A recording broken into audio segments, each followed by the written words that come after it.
Hello there. Right, so lucid dreaming is actually quite an interesting topic for me because for as long as I can remember dreaming in my life, I have had lucid dreams. However, they're probably not quite the lucid dreams that you are thinking of because most of the time when people talk about lucid dreams, they talk about controlling their dreams, doing the wildest of things possible, whereas I'm here still lucid dreaming because the lucid dreaming part only really requires you to be aware that you are dreaming and not actually be able to control and do whatever you want. And that just means that my dreams are maybe more practical than actually fun.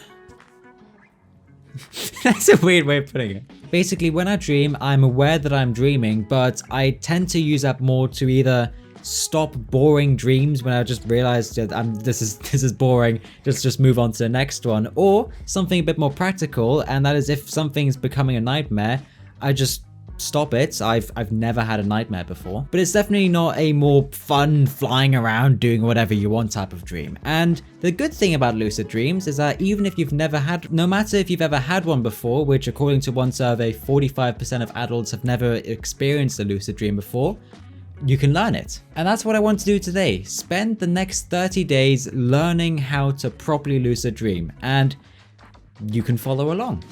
Right, so how do we actually go about doing this? Well, there's a couple of steps that we can follow. First of which might sound a little bit obvious or a little bit weird, but it's to make sure that you are actually dreaming. So despite what you might believe, everyone dreams. And the only reasons why you might not dream at night is either if you are massively sleep deprived or have some kind of sleeping condition. But everyone dreams at night. It just depends on whether you actually remember those dreams, if you think that you actually dream or not. So how do we go about remembering dreams then? The key to remembering something is that you've got to tell your brain that whatever you want to remember is important. And one way of making something important is to actually make it something that you need, something that you require. For example, your dream is knowledge, your dream is information. If you actually need to use this information, your brain realizes that and says, hey, I should remember this. Before this 30-day experiment started, I could remember hardly any of my dreams, perhaps maybe like once a month. So my first step was to keep a dream journal. Nothing tells your brain more that you need to remember something than actually needing to write it down after you wake up. Now I could use a paper notebook, but in past experiences, I just tend to ignore things that I put on my bedside table, so I downloaded an app. There are two advantages for an app. First of all, it gives you a notification that is a lot more difficult for me to ignore. And second of all, you can record your dreams, which just makes it a lot easier to write it down because you can speak, and speaking is a lot quicker than writing down. And that just means that you can also just go into your dream in far more detail than writing it down, which just requires a bit more thought. And for the first few days, I just couldn't remember a thing. I would sit there making sure to at least think and try to remember something, but I just couldn't. Then at around day 4, I remembered my first dream. Flight to Canada. This is before I actually recorded them. And I just wrote, it's a bit vague, but went on holiday by plane. Only got as far as being in the airport and getting on the flight because we were flying somewhere far away like Canada. It was a big hassle getting the dogs through security because I guess we brought them with us for some reason. And that was it. My first dream. That was like a mic drop. But that was my first dream. And so as you can see, I continued writing down all of my dreams, progressively getting a little bit more detailed. For example, well, now the audio. I was racing the Stig and he was on a motorbike, but he had this big bunch of bananas on his back. So needless to say, we've got the dreaming part sorted out.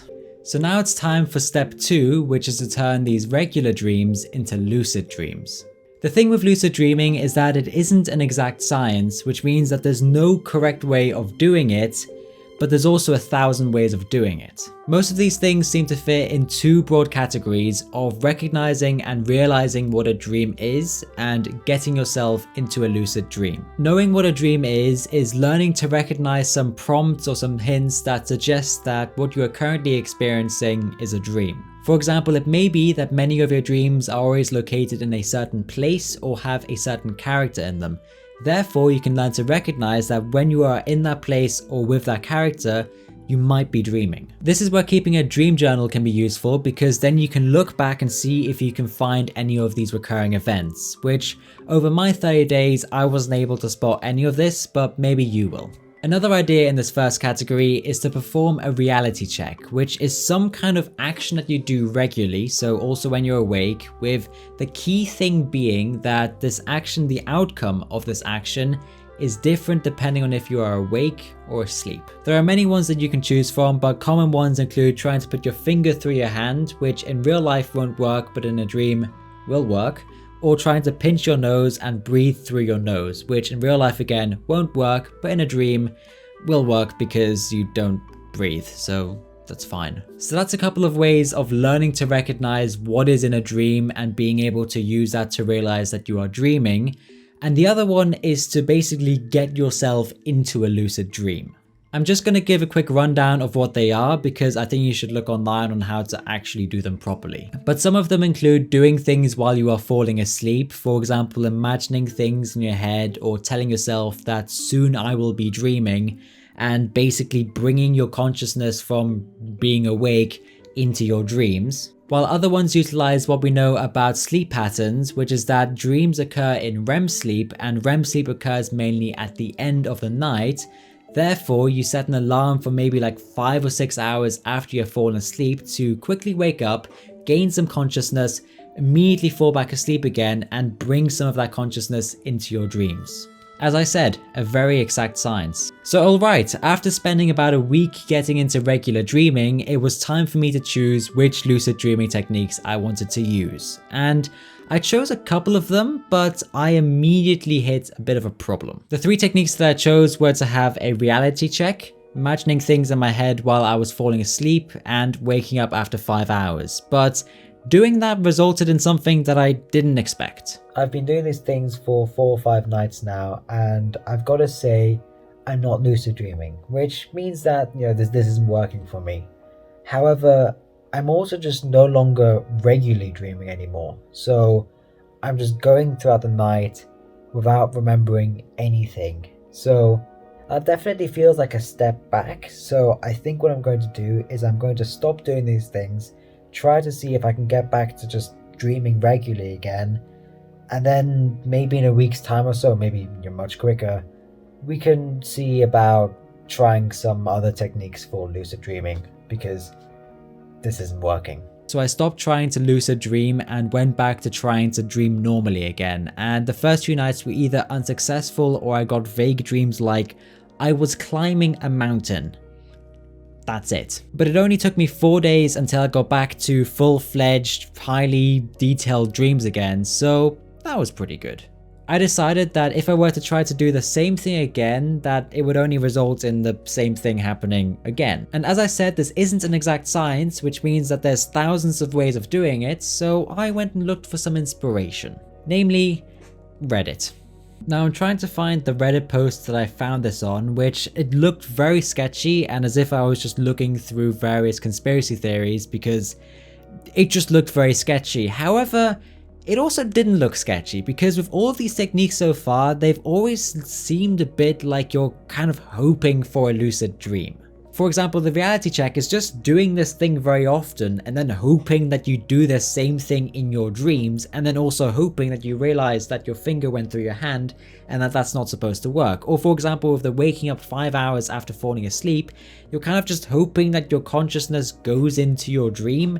It just seems a bit sketchy. Whereas this technique involved something that I've experienced myself, which is external sounds around you coming into your dream. When I was 6, I had a dream that I was in an underground parking lot with my mum when suddenly a car alarm went off. So we started looking around to see if we could find the car, but we just couldn't find the car. That was until the car alarm changed noise when it went from this to being this. And when I realized that that is not a car alarm, that is my alarm clock.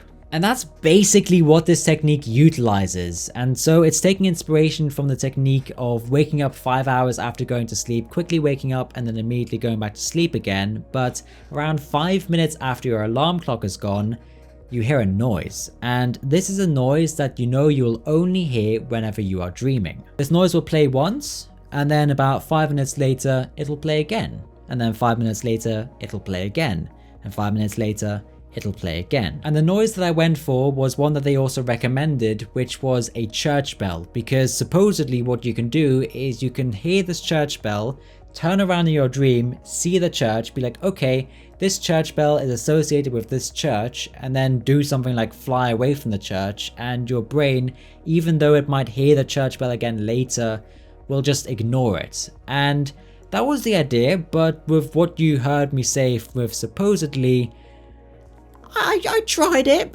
it, and it did work. It did get me like to hear the church in my dream, and I did recognize that this was my dream. I just then failed to act upon it, which really sucked. Actually, I'll put that into more simpler words. I think my brain just didn't give a shit.